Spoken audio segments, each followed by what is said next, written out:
From characters that we thought were dead to monsters that even Geralt of Rivia hasn't seen before, Season 2 of The Witcher raises even more questions than it answers. Perhaps one of the biggest plot threads hanging in the balance at the end of Season 2 is that of the Wild Hunt. These wraiths were mentioned multiple times throughout the season, and Geralt, Yennefer, and Ciri caught a frighteningly up-close glimpse of the Death Riders during the final moments of the season when they were transported to another sphere by Ciri's magic. But the question remains, who are these omens of death, and why do they want Ciri? Well, Ciri's elder blood is apparently important to many factions by the time the climactic finale rolls its credits, and that's why the Wild Hunt are in pursuit. But more importantly, who are the members of this ghastly crew? While they might seem mysterious to us, Geralt understands their nature to a degree, as he tells Vesemir that he's taking Ciri away from Kaer Morhen to stay ahead of these otherworldly enemies. Ciri's power is eldritch and arcane, stemming from her elven lineage. Of course, she has little understanding of her abilities, and her grandmother, Queen Calanthe, did nothing to enlighten her. She's referred to as a source, one with magnitudes of power beyond mere mages, but has no control over it. As a result, Ciri has mistakenly drawn creatures through mysterious monoliths, like the one she fractured in the first season when confronted by Cahir outside of Cintra. Even with his encyclopedic knowledge of countless species, their anatomy, and their weakness, Geralt has no knowledge of the new creatures that have emerged from these monoliths. Gods? What is it? I've never seen anything like it. But Geralt has stated that the Wild Hunt and the Deathless Mother were from other spheres, with the implication that these are alternate worlds or universes. At the Battle of Sodden Hill, we see Vilgefortz's treachery when we witness him sink a mace into a northern colleague. Instantly, this makes the conniving mage a traitor, but to what end? Well, in the second season, Vilgefortz is vying for a seat on the council in Aretuza. Together with Tissaia, the two make a compelling team, and it's revealed that they now share an intimate relationship. Triss returns to Aretuza and tells Tissaia of Ciri's significance. And then Tissaia betrays her confidence, sharing this info with Vilgefortz. Upon learning of Ciri, Vilgefortz is adamant that she is pursued. Ultimately, the Brotherhood puts a bounty on her head and on anyone attempting to protect her. Vilgefortz clearly has a hidden allegiance or agenda, but it remains to be seen what the full scope of his intentions are, as he seemingly manipulates his colleagues to his own ends. For a time, Ciri was so in awe of Geralt's prowess in the realm of rooting out and defeating monsters that she became hell-bent on becoming a Witcher herself. The only problem with that idea is that the formula for creating the Witcher mutagen had been destroyed long ago, rendering them incapable of making more Witchers. However, when Triss reveals that Ciri has elder blood, Vesemir's hope is renewed. He asks Ciri's permission to begin creating the mutagen once again. Ciri agrees on one condition: she gets the first taste. While becoming a Witcher requires vigorous training, the most crucial element is the mutation they undergo that refines their senses, reflexes, and strength. Unfortunately, most Witcher candidates die during the trial of the grasses, the process of receiving the alchemical concoction to undergo the necessary changes. Ciri is willing to take the risk, but Geralt is not. He stops her from making, perhaps, one of the greatest mistakes she could possibly make. However, the question remains: what would have happened had Ciri actually taken the mutagen? It's clear that there are no female Witchers that occupy Kaer Morhen. Would Ciri have become the first? While at Kaer Morhen, Triss uses her magic to take Ciri on a trip through a dreamscape that Triss is seemingly in control of. By the end, however, Triss begins to fear as the visages of people within the dreamscape actually see her, something that isn't supposed to occur.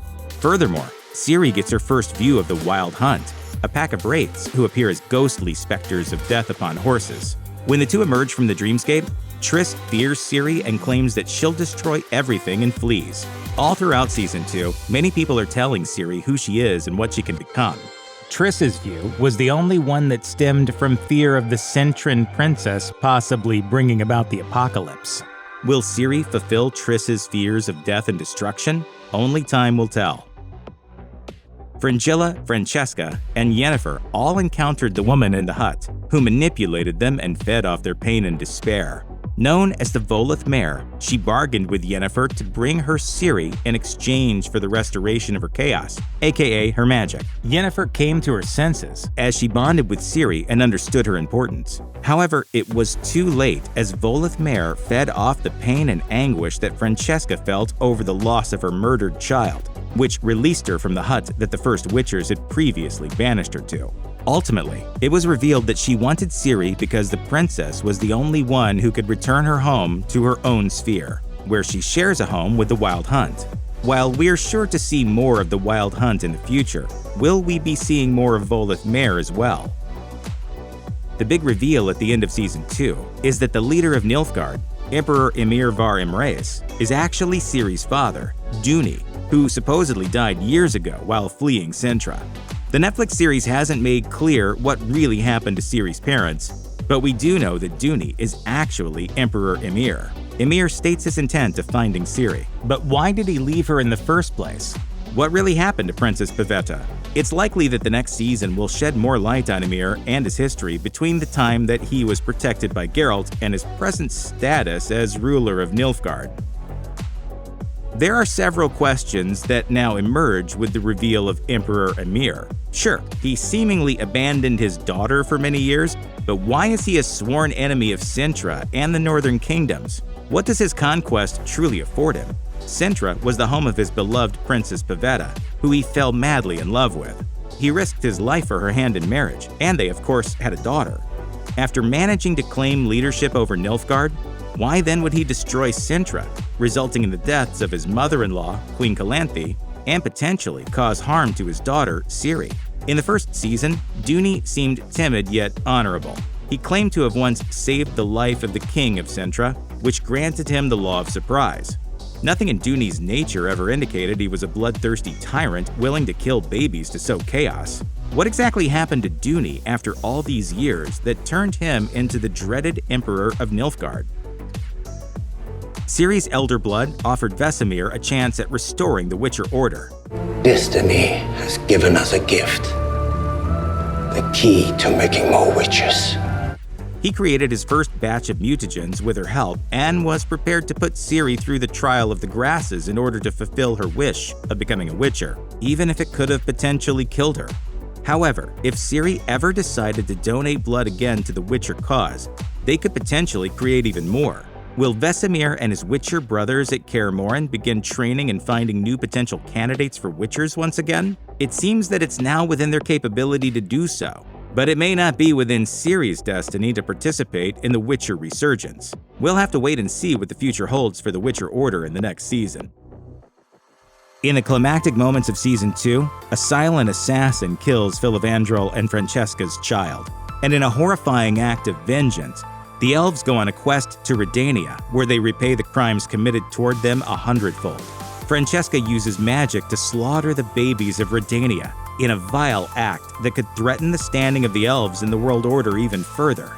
The birth of Francesca's child ultimately swayed the elves to rebuild instead of going to war for Nilfgaard. Because of this, their child was murdered, so that once again they become pawns in Nilfgaard's game of conquest. But now, they threaten everything they've worked for by sullying their name with the actions committed in Redania. And we wonder what kind of consequences they're going to face in Season 3. Geralt and Yennefer are two of the most prominent characters in the entire series, and they're known for their passionate romance and feelings toward one another, something Geralt never exhibited previously. But now, Geralt is faced with Yennefer's betrayal as she'd planned to offer Ciri up to the Deathless Mother in exchange for restoring her magic. While Yennefer didn't go through with her plan in the end, the moment still cut Geralt rather deeply. I know I've hurt you. Yet I can't help but wish you could begin again. In the end, he tells Yennefer that he can't forgive her. However, he needs her to train Ciri and help her hone her abilities. Can Geralt find it in his heart to move past a moment of bad judgment? After all, he knows what it's like to feel empty inside and without purpose. If the history of these two characters has taught us anything, it's that they'll surely find their way back to each other once again. Check out one of our newest videos right here. Plus, even more Looper videos about your favorite shows are coming soon. Subscribe to our YouTube channel and hit the bell so you don't miss a single one.